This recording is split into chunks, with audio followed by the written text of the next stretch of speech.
अमेरिकाबाट डिपोर्ट भएका 37 नेपालीलाई सामान्य सोधपुछपछि घर पठाइएको छ। अमेरिकामा अवैधानिक रूपमा बसोबास गरिरहेका 5 महिला र 32 पुरुषलाई अमेरिकाले ओम्नी एयरको चार्टर उडान मार्फत हिजो नेपाल पठाएको थियो। सो विमानमा भारत र बंगलादेशका नागरिक पनि थिए।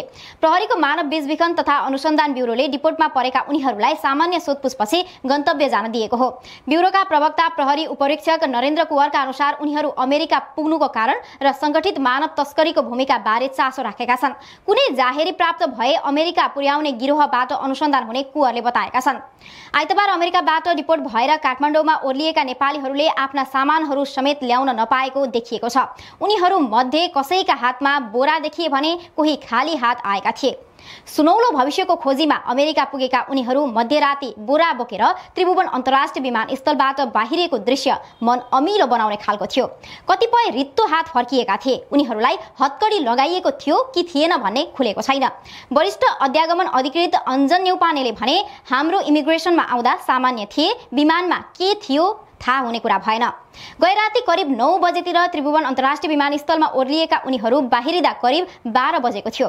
राष्ट्रपति डोनाल्ड ट्रम्पले पछिल्लो पटक सत्ता सम्हालेपछि अमेरिका सरकारले आप्रवासीहरूमाथि कडाई गर्दै आएको छ।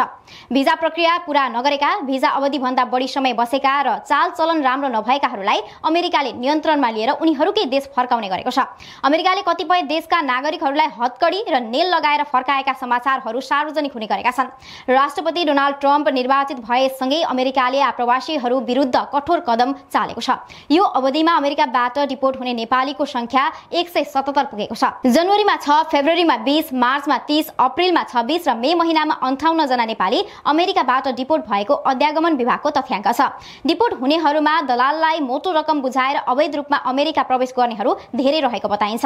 अमेरिकाबाट सन् 2021 मा 35, सन् 2022 मा 22, सन् 2023 मा 24 र सन् 2024 मा 52 जना नेपाली अमेरिकाबाट डिपोर्ट भएको अध्यागमन विभागको तथ्याङ्क छ। डिपोर्ट भएकाहरूलाई मानव बेचबिखन नियन्त्रण ब्युरोले सामान्य सोधपुछ गरेर घर जान दिने गरेको छ। दलाल विरुद्ध कसैले उजुरी दिए मात्र अनुसन्धान प्रक्रिया सुरु हुने गरेको छ। यसअघि अमेरिकाले डिपोर्ट गरेका 9 नेपालीलाई विमानस्थलबाट मानव बेचबिखन अनुसन्धान ब्युरोले आफ्नो कार्यालयमा लगेर सोधपुछ गरेको थियो। तर उनीहरूले आफूलाई अमेरिका पठाउने व्यक्तिबारे जानकारी दिन अस्वीकार गरेका थिए। काठमाडौँ स्थित अमेरिकी दूतावासले डिपोर्ट भएका काठमाडौँ आउनु केही दिन अघि त्यसबारे अध्यागमन विभागलाई जानकारी दिने गरेको छ। त्रिभुवन अन्तर्राष्ट्रिय विमानस्थलमा आइपुगेपछि उनीहरूलाई नेपाल प्रहरीलाई बुझाउने गरिएको छ।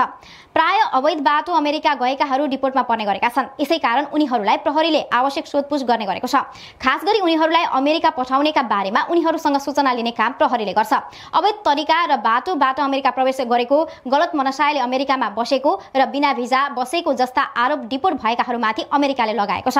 ट्रम्पले राष्ट्रपति निर्वाचन अभियानकै क्रममा आप्रवासीमाथि कडाई गर्ने घोषणा गरेका थिए।